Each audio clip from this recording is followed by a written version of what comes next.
Hello and welcome to the Insider at Home. Our inaugural magazine, The Insider, aired right after the opening stage in Doha. And as we now respect the stay-at-home guidelines to keep everybody safe in this global crisis, we bring you The Insider at Home. You can expect informal conversations with the best riders and team managers, their team owners and trainers, the best in the world of show jumping. You'll also be able to access their personal insights, their strategies and their tips. And we will also take you back in time to some of the extraordinary highlights in their careers and to those special moments. As always on Global Champions, we will bring you the best in show jumping. So stay tuned for weekly updates on our social media channels. My first guest is one of only 7 people on this planet who won 2 Longines Global Champions Tour Grand Prix in the same season, but with different horses. Though only 32 years young, he is about to retire a stallion. He developed himself and took through all the ranks. 6 years ago, they won their first Longines Global Champions Tour Grand Prix. And last season, that stallion's offspring already won 2 Longines Global Champions Tour Grand Prix. Their names come in one breath: Freddie TN and Maikel van der Vleuten. If it weren't for my second guest, I wouldn't have had a first guest. He is considered as one of the finest horsemen of the Netherlands, and he always speaks quietly. But when he speaks, people listen. He successfully combines the role of GCL team manager and team player, turning Madrid in motion into a 2-time GCL Super Cup finalist and leading the team to win the first ever Super Cup in Prague in 2018. It is, of course, Eric van der Vleuten. Gentlemen, welcome to you both. And Eric, if you hear your son's accolades, you must be quite a proud father. Of course, I'm proud about that. I have always worked with him together. We built it up together, everything, the horses. And if you can do that in the same family, the sport what you like to do, and to do it with your own son, and even the horses what you develop yourself, then it's the nicest way to do, I think. Your father and son, but are you based at the same venue, at the same location, or are you working in separate stables? No, we are all working here with the family on the same stable, on the same place. So the nicest thing about our yard is that you know, everybody has his own stable to take care of. So our horses are standing actually separate, but I mean, we are working on the same place, working in the same outdoor, and we can help each other every day. So I think it's a very nice place to work every day and to be together as a family. So that means that though you have separate stables, you meet each other regularly on the arenas. Does that mean that you work closely together? Do you help each other out, or do you each do his own thing? No, I think my father make every day a plan, you know, a working plan for his horses.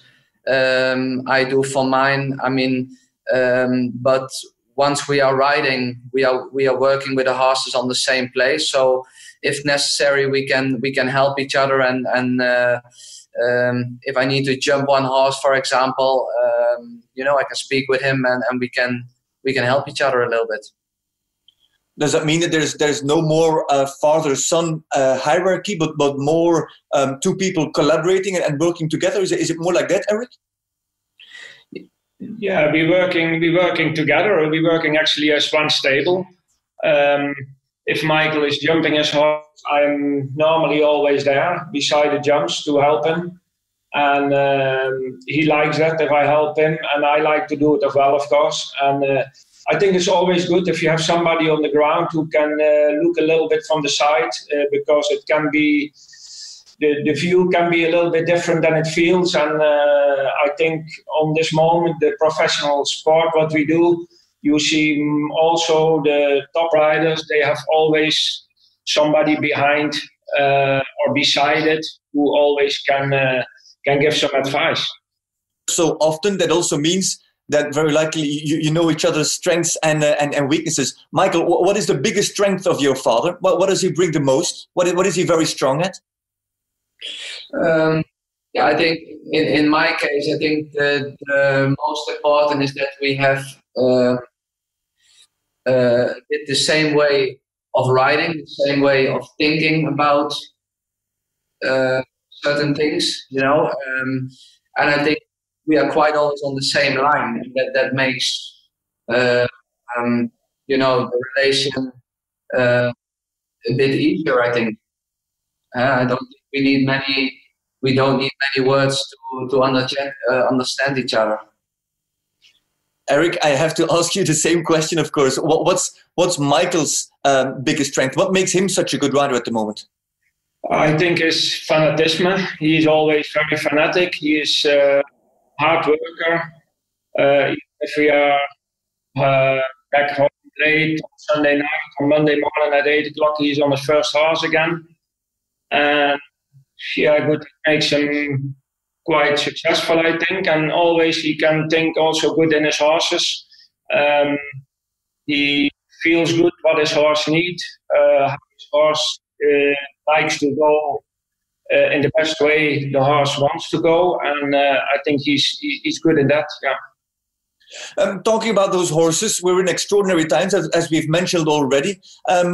What are your top horses doing at the moment? What are they up to? Yeah, now at the moment we are, of course, it's a little bit different. In this situation, okay, our older horses, we try to keep them in shape. We ride them, but like I said, we have a quite big place with different arenas. We have a gallop track. We can go. We can ride 2 meters far in the forest. So we try to do a little bit variation with the horses, that they don't have to do all the time the same, but they stay mentally also good in the mind. I think that's very important for the older horses. On the other hand, these are also actually not such a bad times that we can spend a little bit more time on the young horses. We normally, okay, because we are quite often to the globals, to the big shows, spend quite many weeks in that. So, but now we have a little bit more time to spend the time on the young horses, to make them more developing and bring them up a little bit more, you know, at home. We're building every week a different course, some different gymnastics. So for that, it's a good time to spend time in that. Talking about those gymnastics, you're going to give us a few tips and tricks and show us some of those exercises that you at the Van der Vleuten stable that you use. You spoke about the older horses, and one of those horses is, of course, the great Freddie. He is 18 years old at the moment. He's about to retire. Maikel, where is he? What's Freddie doing at the moment? Yeah, so with the other owners, we decided to bring him to the family Nijhoff. I think he can enjoy his retirement there. They will move him a little bit under the saddle. You know, he can go a little bit on the field, and okay, he's based on the place where he does the breeding. So that makes life a bit easier for him and the whole organization around his breeding. All right. How did you meet Freddie? How did he come onto your path? How did he cross your path? Yeah, so actually they asked me to just then come and have a sit on him. Then he was actually standing on the place where we brought him 2 weeks ago. I think he became 4 years old, and that was actually the first time I made a few little jumps with him. And was it, for you, was it straight away a direct hit? Was there straight away a connection? Could you feel that he was special? Yes, I think so. I felt myself straight away very comfortable, which is very nice, you know, for the rider to feel comfortable on a horse.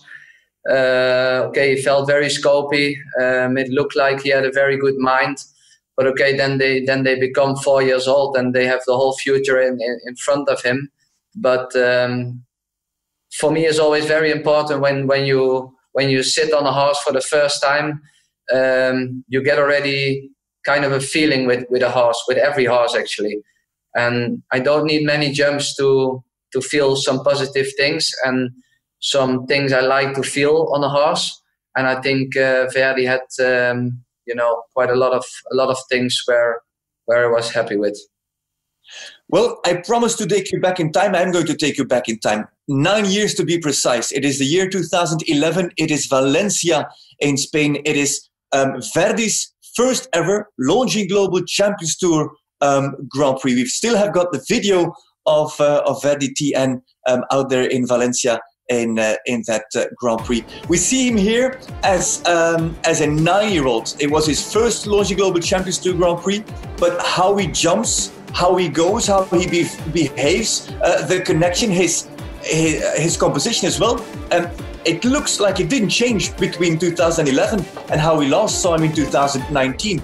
Was he always very mature, Maikel? Yeah, okay. In the beginning, it was all new, and for him, of course, and also for us as a combination. But I think through the years, just try to develop the rideability. He could be a bit spoiled, a bit happy, and that didn't make the rideability always that easy. But I think because he had such a good mind, and he also always wanted to develop himself, and I think through the years, I think we got better combination every year, and. So during the years, I think you also could see some developments in his power, in his rideability, and also in the jump offs he made.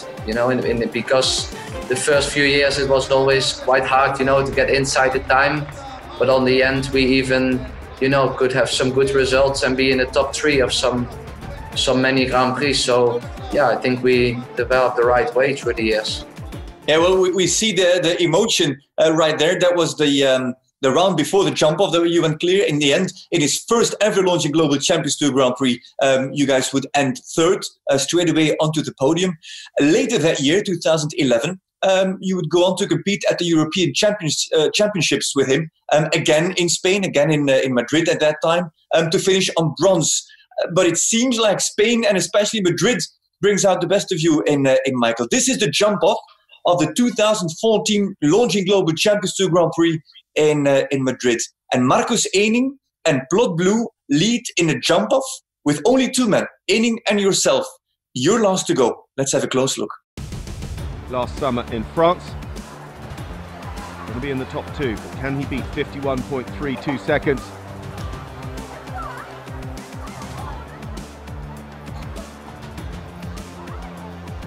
Setting up 3 back to 4.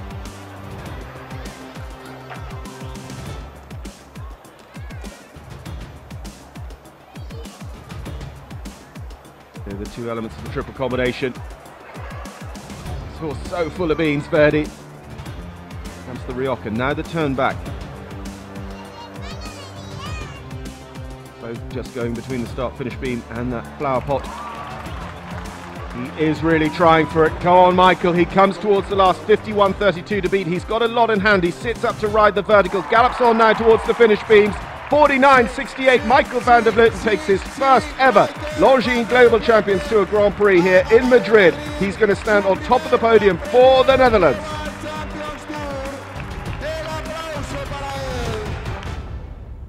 Beautiful images from the Club Campo de Villa, the first Longines Global Champions Tour Grand Prix win for you, and of course that magic Verdi TN. Is there anything special about Madrid, Maikel, to you? Because you were successful at the Europeans, you won the Grand Prix in 2014, you were 3rd in 2017, last year, 2019, you were 2nd, where you finished behind Martin Fuchs and Chaplin, who is the son of Verdi. Is there anything particular about Madrid that you like so much?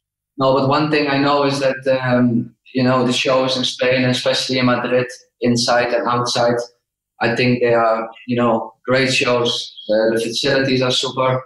And I think we as a rider, we, have a good feeling if we are there at those shows. And of course, the horses need to have a good feeling as well. And if they, if we both feel comfortable as a combination, we are ready for good results. Eric, back to you. You've worked with Maikel and with Verdi. We saw Valencia. Maikel was 22 years young. Verdi was 9. You've guided them all the way through their entire career. But who were you training the most? Were you training Verdi or were you training Maikel? Yeah, I think in both. Okay, you work as a combination, horse-rider combination.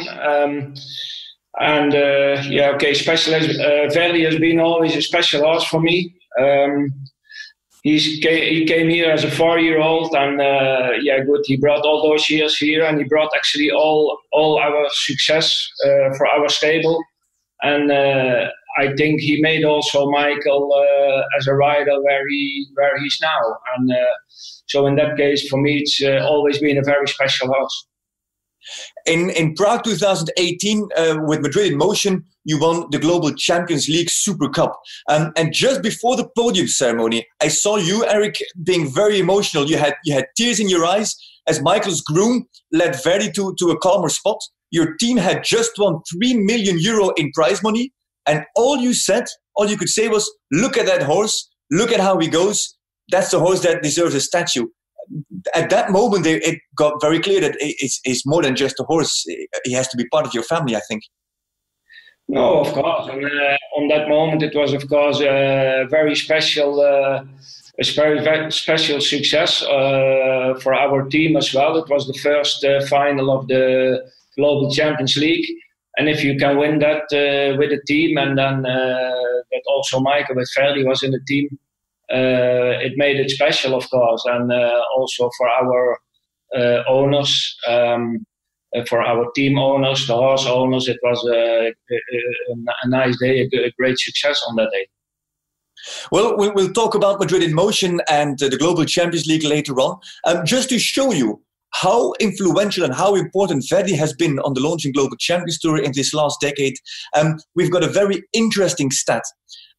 Only 5 horses did better than Verdi in terms of podium finishes, and those are just the biggest names in the sport. Well, if you look at that statistic, it is Casal who was 21 times on the podium. He still is the most successful horse of the Longines Global Champions Tour. Ito du Chateau also way up there in second place. Don VHPZ Explosion, who is the only active horse at the moment. Then Hello Santos, and then 7 times on the podium, Verdi, Glocks London, and Shutterfly. That is that's just a list of the biggest names in show jumping, the biggest equine athletes that are right there. So basically, he sits there amongst the best horses in the world, the best horses that have ever competed on the Longines Global Champions Tour. How does it feel now looking at that statistic and see him in that very select group of horses? Yeah, it's nice to, we actually never look at those numbers, but it's good to hear that he's in this list of fantastic horses. And it's not easy these days to get in any GCT a podium place between these riders and these horses, rider-horse combinations. It's not easy these days to get a podium place. So I'm very proud of, especially Verdi, that we could do this as a combination.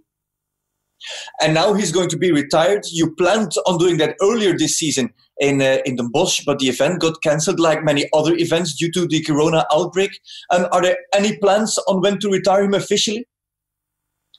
We spoke a little bit about it, and I think we gonna wait for next year, Sertogenbos. I think he's on the right place now at the moment, and we're gonna pick it up for next year. But I have the feeling it's gonna be Sertogenbos again. Okay. Well, there is of course also life after Verdi, and it has already started with 2 new Longines Global Champions Tour Grand Prix winners. It's Beauville Z and Dana Blue, especially Beauville Z. He really came onto the circuit with a firing start, a big win in Monaco, in Monte Carlo. Were you surprised, Maikel, that Beauville picked up so quickly? I was a little bit surprised when I got it as a 7-year-old. It was already a talented horse. That means also, the right ability, a good mind, extremely careful. but it's always hard to say by then how far they can get on the end. I took a little bit time with him in the beginning. So, I mean, the 140 classes, the 145 classes, you know, I just gave him the right confidence. But the moment the confidence was there, that he believed in me as a rider, then all of a sudden it went very fast and maybe a bit quicker than we all expected. But that's also the nice thing about the sport, that, you know, some horses, you expect a lot as a very young age, but on the end, somehow they struggle. And in this case, I think Beauville really moved up to a 5-star top horse. And I think the last year he had extremely good results. And he's I can say he's my best horse at the moment. Yes, and then you have got Dana Blue, who supported Verdi for a very long time. She came out also fantastic in the 2019 season. Second in Madrid, winning in Valkenswaard.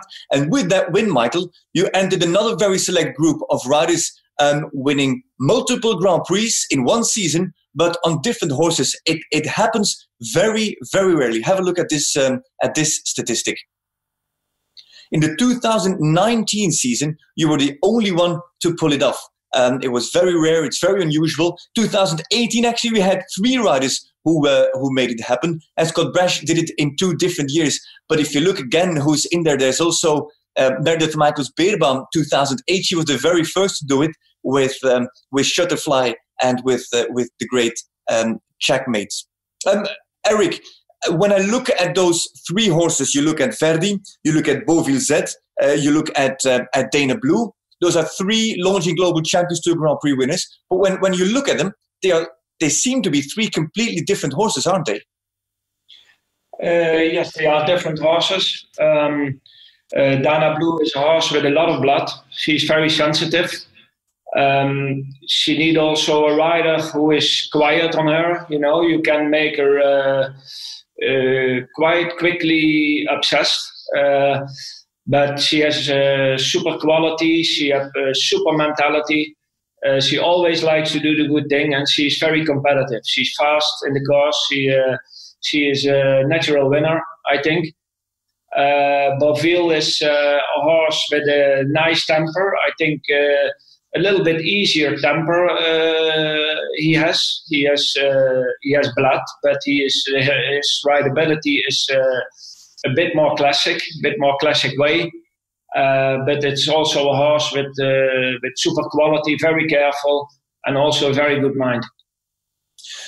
One thing we've spoken about what the differences are between the horses, but one thing that many of your horses have in common is that they are owned by Marta Ortega as horse owner. It seems that Marta Ortega has become very pivotal in the career of both yourself, Eric, and in Maikel. How did that partnership, that collaboration come together, Eric?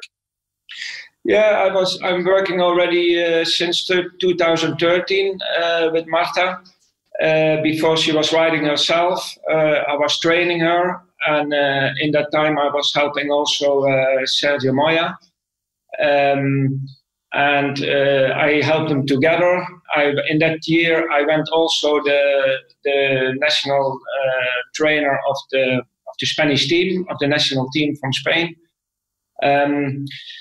So I'm working already a long time with her together. And then on the moment that she made a break in her riding, she asked me or I could start to compete her horses. That's how it went. So finally, before I was actually half quit my riding. I didn't show anymore. But I was still riding a lot at home. I was riding also the horses for Magda in that time at home. Then I start showing slowly on again, and on the moment now I'm a little bit more there on the higher level with our horses, who I'm very proud to ride our horses. They're very nice horses. And so slowly on it grow a little bit like that. We had always a very good connection with the family of Ortega, especially with Magda. And so she started also helping us with Maikel, with the horses, and supporting him as well in his riding and in the horses. So we are very proud that we can work with her together, and it's also very good for us because you know how difficult it is to do this level with this amount of horses. It's normally impossible to do, but with the support of her, of Magda, it's a great support, and we are very happy with that and very proud of. Well, Marta Ortega was also very pivotal in the launch of Madrid in Motion, as she's team owner of Madrid in Motion. The team has been part of the Global Champions League since the very beginning in 2016. And you two, Eric and Maikel, you joined in 2017, but it was in 2018, in the third season, that the team really came together, culminating into that big win at the GCL Super Cup in Prague. But the road to that success wasn't so easy. You came 10th in the regular season, so you had to start in the quarterfinals, and you qualified in that quarterfinal as the fourth team to go through into the semis. You won the semi-finals as the only team on a triple clear, and the team led after round one of the final with Eduardo Alvarez as last to go in round two. He held a margin of 7 faults on Valkenswaard United, and we're going to have a look at his final round. Even if he wasn't the last rider. Here we go then, the decider. After this. Nice pace to start with. Just going to watch that back end technique. It's a little bit traily at times. That's what caused that fault in the first class, and he was very close there. It was a this is feathers difference. This is the one. Get this one out of the way, Edu. And he has. Oh, a long way off that oxer. Give it real space. There's nothing like knowing how your horse jumps. Little rub there. Team are hopping around watching this. Yeah, he's pretty good on his pace. Eric can barely look. Eric can't look. Oh, he's a bit tight there. And he's having to do the 7. He's almost coming back. The tongue is actually out the side of his mouth. Not Edu's, but the horse. Just this last line. He's gonna have time for, but who cares about that? He can have the time for. This for the biggest prize money in the sport, and he gets there, 66.52. Elation there as Madrid in Motion steam in to make history. They finish on a total of 11. They beat Valkenswaard United, and Rockefeller is rock solid all the way to the finish as Madrid in Motion have come from behind here. They were 10th in the championship through the season. They have jumped their way into the top. They were triple clear through the semi-finals. They've again produced the goods here. Just 3-1 scores between the lot of them, essentially doing the same again. And that is what wins you the biggest pot ever seen in the sport of show jumping.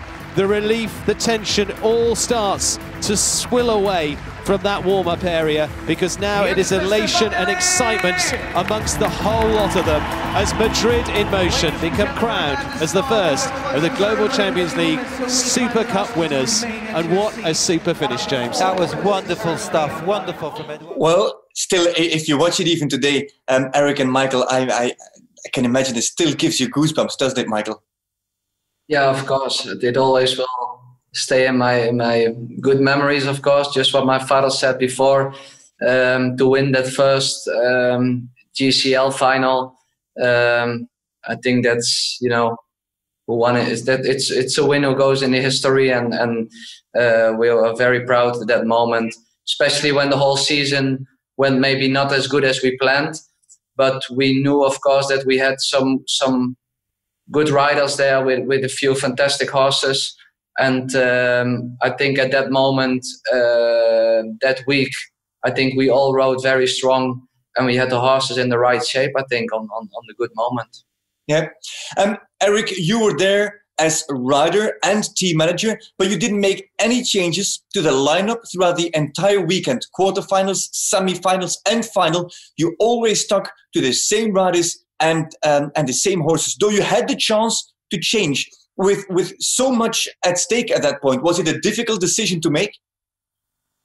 No, I don't think it was a difficult decision on that moment, because I think we planned it very well, that final. I must say during the season we were not that great. We were medium. We didn't have great results. But in our heart, we all knew that we could have top horses and top riders in the final. And I must say, we had a great team together, and we were all focused on Prague on that moment.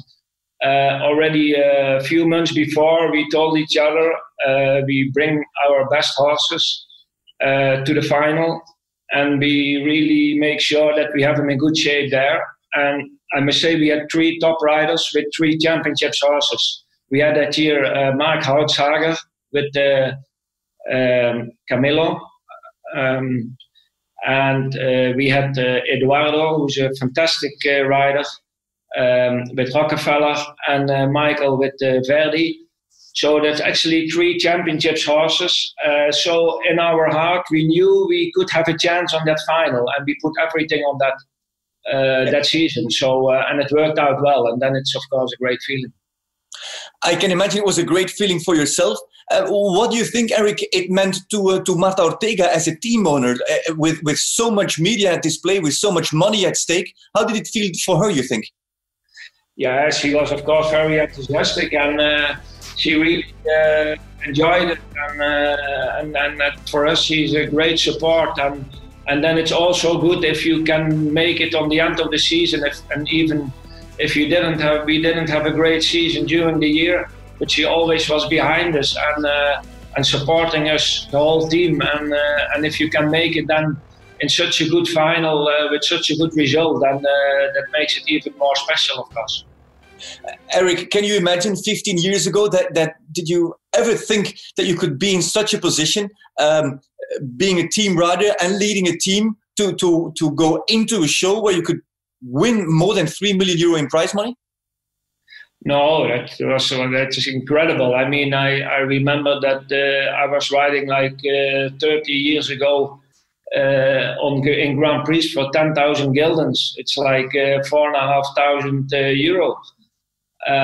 We were riding Grand Prix, and then we were discussing, or it would ever should happen that we could win 100,000 guildens on one show. That was we couldn't think about that. And if you see now what's going on in the whole sport, I mean the development, it's amazing the way it goes. I mean it's fantastic for us all, and no, it's great. This Global Champions League has been groundbreaking, has been a novelty in our sport. You've been in the league since the beginning, since 2016, on 2 different teams. Eric, do you see any change in the perception on how riders, fans, even owners and managers look at the league over those last 5 seasons? Yeah, I think it's really growing, and the main classes on the moment on the shows, and like you can see now that all the best horses in the world going now in the team competitions. If you see like Explosion and Clooney go together in a team competition, the number 1 and 2 of the European Championships. I mean, then you speak about the best horses, what they're going to use for these classes. So that means something. How also the riders and the owners and also the team managers think about this formula. Maikel, from your side, you're of course much younger than your father. You came into the sport as a different generation. But over the last decade, let's say, since you started with Verdi, you got him as a 4-year-old, and now you retire him as an 18-year-old. There's a lot of time in between. Also, the prize money grew. Is there any different? Do you see any different in how your stable functions at the moment? I mean, what impact has got that increase of prize money on the functioning of your stable at home? Yeah, okay. Of course, if you compare to many, like in the beginning of my career, of course, if you look on the end of the year, the change in prize money it's a big difference. And of course that helps for the whole stable, but I think the dealing with the horses, that's something we also like to do. So it's not that because of the much more prize money we win, that we slow down in the dealing of the horses. It's something we also like to do.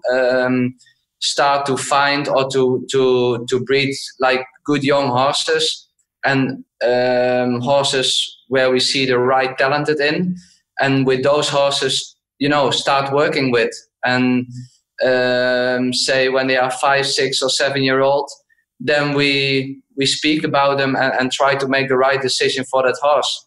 Sometimes, we try to keep them and build them up for the biggest level, or maybe it's the right horse for someone else, and we try to sell the horse. Because with the increase of prize money, also the value of a good horse has increased. Of course, because everybody knows how much prize money there is to win at those shows at the moment, but also how difficult the classes are, for how good horse you need to be competitive at this level, and also how many shows there are at the moment. If for example, for me, if you're quite high on the world ranking list and you're able to go week in, week out to these big shows, you can't have enough horses, and that's for everybody the kind of a problem. So I think everybody is looking for that right special horse. Now in these moments, these weeks, and hopefully not too long, but the moment that we're living in now with this crisis, there are no shows, so there is also no prize money. Without being disrespectful, what effect does it have on the function of your stable? Do you now all of a sudden sense the lack of that prize money that is normally on offer? Eric, as income, as revenue? Yeah, of course, the prize money is a part of the income. Okay, like I said, we are also very lucky and happy that we have Marta as an owner behind us. Otherwise, it's very hard. I mean, if you have your own horses who are not competing and there's no income, then it's you can do that for a while, but that's not that easy then. And I think it's for many stables and riders a hard time. Yeah. Well, let's hope that we're out competing again soon. That we're back onto those big grass arenas and on those sand rinks, battling it out for the prize money. Something different. In this period of the crisis, the social media networks are being flooded with exercises, with tips and tricks of riders on how they train their horses, exercises they build at home, and we've asked you to bring us an exercise that you also use a lot at home in the Netherlands. And here we have a look at it. Maikel, basically, if I got it right, it is divided into 3 parts. I think the first exercise is at the bottom of the drawing. What can you tell us about it? Yeah, so what I wrote down, basically on the bottom, I put 3 poles with about 30 meters in between. What we try to do is basically some dressage, some flat work between poles. Okay, in this example, I put just 3 on a row, but I think on this 3 you can do already a lot of things, change the strides between the poles. So started on the first 2 a little bit more forward and try to collect them a little bit between the other 2. You can play a lot between those poles, and just to get every time more and more control on your horse. I think that's a lot of. The focus is basically on that, just to get the right control and yeah. In those 30 meters, what is standard? What for people watching at home who might want to try this? What are the standard strides in those 30 meters? And if you say add one and or ride one more, ride one less, then we understand. But what is the standard striding in that pattern? Yeah, so this is a little bit actually 2 times a little bit like a little bit 3 strides, a little bit in the rhythm. That's how it's built now, but you can play a lot. You can do 3, 4, 5 strides just to.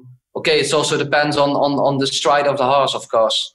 Horses with a bigger stride, it will be a bit easier, but to make an extra one will be more difficult. So I think you can practice a lot on these 3 rails already.